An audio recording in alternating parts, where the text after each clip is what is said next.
자, 2024년 6월 고1 학력평가 42에서 42 하고 45. 이게 지금 오영수의 메아리하고 적막한 식욕 그리고 문정희의 찬밥. 그러니까 현대소설하고 현대시네요. 자, 이 녀석들 해설을 한번 해봅시다. 한꺼번에 할게요. 자, 현대소설 한번 읽어볼게요. 자, 골짜기에 움막이 있어요.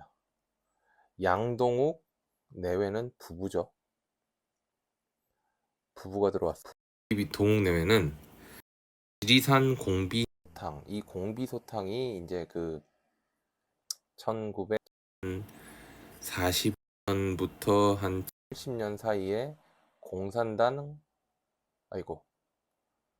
우리나라 남쪽에 공산당 세력이 숨어 있었어요. 그 사람들을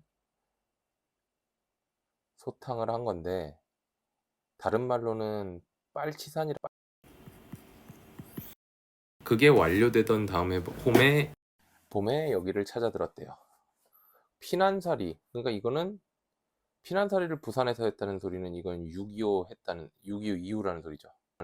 살기가 어려웠어요. 자, 약만 쓰면 살릴 줄 알면서도 못 써서 아이도 죽였어요.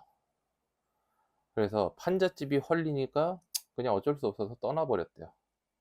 진주에서 몇 달 동안 살았습니다. 제 고향이죠. 자, 그 다음에 뭐 목수도 이장이도 하고 막 여러 가지 일을 해봤더니, 근데 그나마도 돈도 제대로 못 받았어. 그의 아내가 양은 그릇을 받아, 이 양은 그릇이라는 거는 그냥 스테인레스라고 생각을 하면 되는데, 그걸 받아가지고 장사도 해봤대. 촌마을을 찾아다녔대요. 근데 잘 안 팔렸대. 그래가지고 살기가 너무 힘들었어. 산청이라는 곳으로 갔어요. 근데 여긴 더 할 일이 없어요. 여보, 우리 농사나 지어요. 그래가지고 돈 되는 건 다 팔았대요. 그래가지고 밀가루도 포대하고 감자 씨를 사고 를 바꿨대요. 그 다음에 뭐 이거는 지금 괭이, 호미톱 이런 건 농사 도구고, 된장, 소금, 석유, 홍황기를 뿌려가지고 산골로 들어갔대요. 자, 엄청 들어갔어요. 10리도 넘게 들어갔으니까 동욱의 걸음이 뜬대요. 자, 왜 뜨냐? 누구나 다 새는 세상인데 이렇게 사람 없는 산골로 쫓겨가다니 하니까 서러워서 목이 메인대요. 아내가 불쌍하기도 하고 그렇대요. 어쩔까, 산골은 어디 없이 뭐 똑같지 않겠나? 그래가지고 골짜기를 두리번거리니까 더 들어가요. 데까지 가보자고요. 그래가지고 해는 이제 질 때쯤 됐나 봐요. 그래서 무작정 걸었대요. 강이 이제 흐르고 있대요. 그래서 막 들어갔어요. 들어갈수록 골짜기인데 뭔가 그릇 조각들이 있어요. 동네였나 보지? 근데 이 그릇 조각들이 뭔가 가슴이 설레고 반가웠대요. 그래서 이 부부는 산골 생활에 적응해 나가다가 박노인하고 함께 살기를 바란대요.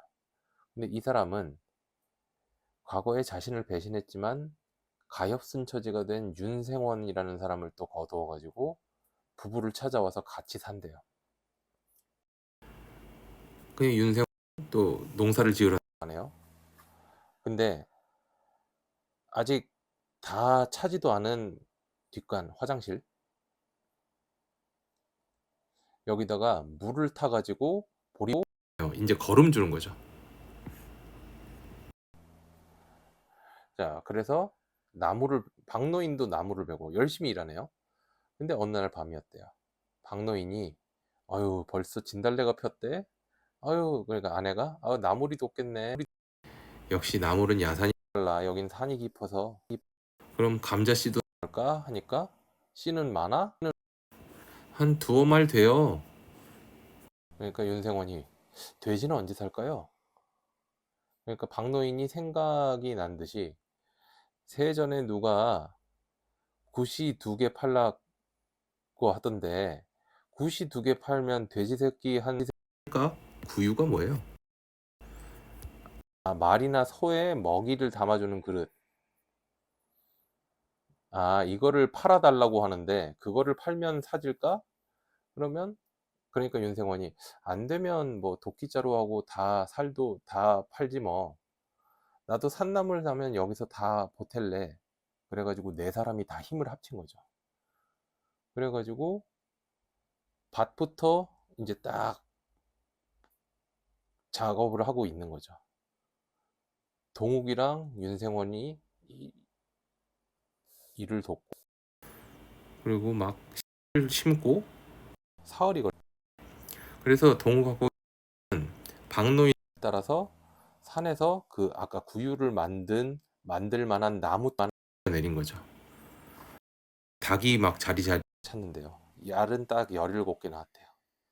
근데 아내가 여보, 방을 한 칸 더 만들어야 될 것 같아요. 방은 왜? 윤생원이요. 윤생원이 명숙이 엄마를 데리고 올까 하고, 그러니까 동욱이 웃으면서 그 윤생원이라는 사람하고 이 명숙이 엄마라는 사람을 서로 사귀게 만들어 주려는 거죠. 자, 오다뿐이겠어? 이제 나이 37인데 아이를 달고 그게 어디 사는 거라고. 뭐 됐으면 좋긴 하겠는데 윤생원 알고 보니 42입디다. 42이면 한창인데 어떻게 이 산속에서 호래비로 늙겠어요? 이렇게 얘기를. 지금 이 오영수의 며느리 네 사람이 어쨌든 꼴짜기 안에서 힘 합쳐가지고 살아가지고 얘기네요. 자, 그럼 40번 윗글에 대한 설명으로 적절한 것은 아내는 장사를 나서봤지만 손해를 보았다. 맞죠? 쉽네요. 자, 동욱은 도시에서 패배감을 느꼈는데 아내의 탓으로 돌리진 않았고요. 동욱네는 산골 생활을 시작했는데 뭐 막 엄청 사갔죠. 자, 동욱은 박노인과 함께 진주에서 뒷일꾼으로 다니는 게 아니라 박노인은 산 안에서 만났죠. 동욱은 명숙이 엄마가 올 것을 확신하지. 자, 봅시다. 기억 미움에 대한 이해로 적절하지 않은 것은 절망을 벗어나고자 하는 심정. 밖에 나오면 죽게 마련이에요. 우리 그냥 산골로 들어가서 밭농사나 지어요. 그러니까 절망적인 상황을 벗어납시다 라는 거고, 자, 정착할 곳을 찾아가는 상황을 좀 견뎌주기를 바라는 니은. 어쩔까? 산골은 뭐 어디나 마찬가지가 아닐까? 견뎌주기를 바라는 게 아니라 그냥 여기서 머무르자는 거죠. 견뎌주기를 바라는 게 아니라 그냥 여기 머무르자는 거죠. 자, 그렇게 되겠고요. 40 보기를 바탕으로 윗글을 감상한 내용으로 적절하지 않은 것. 자, 삶의 이유를 이어가는 인물들이 협력하는 과정이 나타납니다. 그래서 인간사울 삶을 회복합니다. 산속은 위안과 안정 공간으로 겪은 상처를 딛고 살아가게 해줍니다. 자, 산속은 인물들에게 물질적인 안정을 주고 일상적인 삶을 가능하게 하는 동시에 새로운 구성원을 품을 수 있는 공간으로 제시됩니다. 자, 적절하지 않은 거래죠. 아무리 부둥거려봐도 살 수가 없었던 피난살이와 할 일이 없어 살 수 없던 도시는 삶의 의욕을 잃었던 맞죠. 동네래가 오지그릇 조각들을 보면서 반가워하죠. 산속이 정신적 위안과 물질적 안정을 주는 공간임을 볼 수 있는 게 아니. 이 오지그릇 조각들을 보고서 반가웠던 이유는 뭐예요? 동네여서 반가웠던 거죠. 사람이 살던 데라서. 지금 여기는 뭐래요? 정신적 위안과 물질적 안정을 주는 공간이라서 지금 여기 정신적 안정과 어디 갔니? 물질적 안정과 정신적 위안을 준다 그랬는데 이게 오지그릇이 그걸 준 게 아니죠. 산이 준 거지. 그래서 2번이 되겠죠. 자, 여기까지가 되겠고요. 43에서 45. 정막한 식욕. 모밀묵이 먹고 싶다. 이 모밀묵은 모밀 얘기하는 거고요. 사투리라고 생각. 자, 모밀묵은 싱겁고 구수하고 못생겼는데 되게 는 시골의 잔칫날 탈모상에 올라서 새로운 사돈을 대접하는 것. 그러니까 결혼식에 올라가는 거라는 소리네요. 그것은 봄날 해질 무렵에 쓸쓸한 식욕이 꿈꾸는 음식이래요. 또 인생의 참뜻을 알아차린 사람의 눈물이 갈구하는 쓸쓸한 식성이래요. 아버지와 아들이 같은 상에서 밥을 먹고 손님과 주인이 같은 상에서 밥을 먹고 이건 뭐냐면 원래는 따로 먹는 게 정상이에요. 따로 상을 차리는 게 정상이라기보다는 격식을 차리는 거죠. 근데 겸상을 하는 그러니까 격식 소박한 거죠. 자, 산나물을 곁들여 놓고 세상 얘기를 하면서 먹는 음식. 그리고 사투리로 사랑하고 여기며 이웃끼리. 그리고 저승을 갈 때 아는 양반 아닌겨 이생원 아닌겨 그 마지막 주막에서 막걸리 잔을 나올 때 젓가락이 가는 쓸쓸한 식욕. 그러니까 지금 여기에서 메밀묵 사람들을 이어주는 소박하고 따뜻한 음식이죠.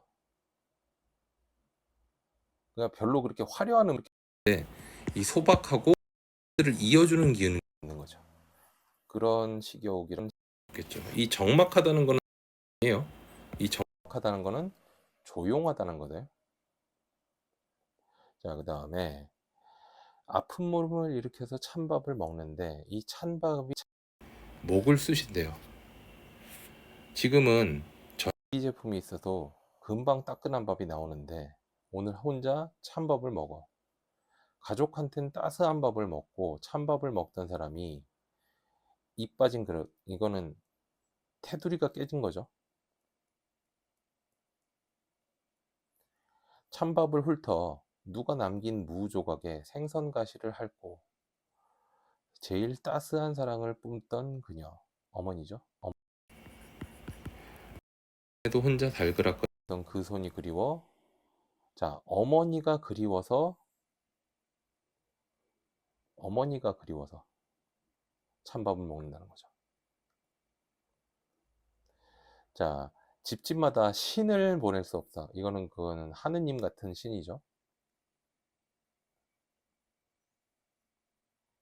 신 대신 보냈다는 이야기도 있지만 홀로 먹는 찬밥 속에서 그녀를 만난다.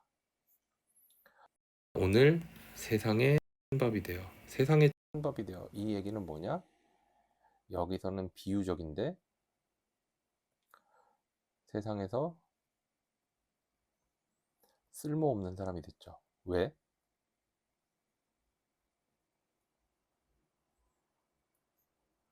지금 아프잖아요. 그래서 그렇죠. 자, 43번. 나와 나의 공통점으로 가장 적절한 것은 자, 숨이 되다. 이건지 아닌지 어떻게 보느냐? 천년하고 딱 보면 돼요. 근데 이거 천년하고 마지막 년을 나눌 줄 알았네. 적막한 식욕은. 근데 처음하고 끝이 안 똑. 그러니까 안 되겠죠. 자, 아픈 몸이 일으키는 밥을 먹는다. 세상의 찬밥이 되어. 그러니까 수미상관이 아니에요. 자, 청자를 겉으로 드러내요. 듣는 사람이 누군지 밝혔냐?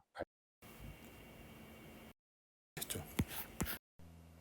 자, 촉각적 심상의 대비. 촉각적 심상을 대비하려면 뭐 예를 들어서 이런 거, 어떤 거는 딱딱하고 어떤 거는 말랑해야 되죠.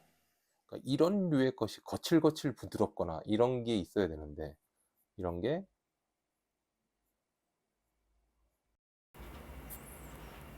없죠. 그런 거 없어. 공통점이라고 얘기할 만한 그 촉각적 심상이 나오지를. 자, 명사로 시를 끝내서 시적 대상에 부각하고 있다. 명사로 시의 줄을 끝낸 게 있대요. 음식 있죠? 식성 있고, 음식 있고, 식욕 있죠. 대상, 그녀 있죠. 43번엔 4번. 자, 기억, 니은에 대한 설명으로 가장 적절한 것은, 기억이 따끈한 밥, 따스한 밥. 아, 이거는 기계가 만든 거고, 기억은 기계가 만든 거고, 니은은 어머니가 만든 거죠. 그러면 가장 적절한 것, 기계로 만든 것은 화자의 이상을 실현해 주는 게 아니죠. 어머니가 만든 밥은 어머니의 희생 없이 편리하게 있는 거 아니죠. 기계로 만든 밥은 어머니가 만든 밥과 달리 아픈 마음을 치유해 주는 거 아니고요. 어머니가 만든 밥은 기계로 만든 밥과 달리 시적 어머니의 가치 있는 사랑을 느끼게 하는 것이죠. 그래서 4번이 되겠고요. 자, 45번. 윗글을 감상한 내용으로 적절하지 않은 것은, 자, 음식은 삶의 모습을 보여주거나 기분을 다시 떠올리는 소재로 활용된. 자, 가는 모밀고 삶의 모습을 떠올리면서 허전함과 쓸쓸함을 달래고 싶은 화자의 기분이 드러나고요. 나에서는 아플 때 찬밥을 먹었던 경험에서 어머니의 삶을 깨닫고 어머니를 그리워한대요. 자, 적절하지 않은 것. 가에서 모밀묵은 새사돈을 대접하는 음식이라 그랬죠. 소박하지만 귀한 사람에게도 내놓을 수 있는 거죠. 새사돈이니까, 손님이. 가에서 세상 얘기를 하며 모밀묵을 함께 먹는 모습을 통해 타인과의 관계 속에서 허전함을 달래고 싶은 화자의 소를 드러냈죠. 자, 이웃끼리 저승에 갈 때 마지막 주막에서 모밀묵을 먹죠. 현실에서 늘 쓸쓸함을 극복하여. 뭘 쓸쓸함을 극복해요? 그냥 마지막 저승에 갈 때까지 모밀묵을 같이 먹을 정도로 모밀묵이 되게 우리 사이를 이어주는 소중한 음식이라는 얘기죠. 그래서 3번이 되겠습니다. 자, 여기까지 되겠고요. 내용을 가지고 문제를 풀어본 다음에 이거 관련해 가지고 문제를 똑같은 지문을 문제를 또 낼 거거든요. 그 다른 문제들을 풀어보고 시험 대비를 하도록 합시다. 고생 많으셨습니다.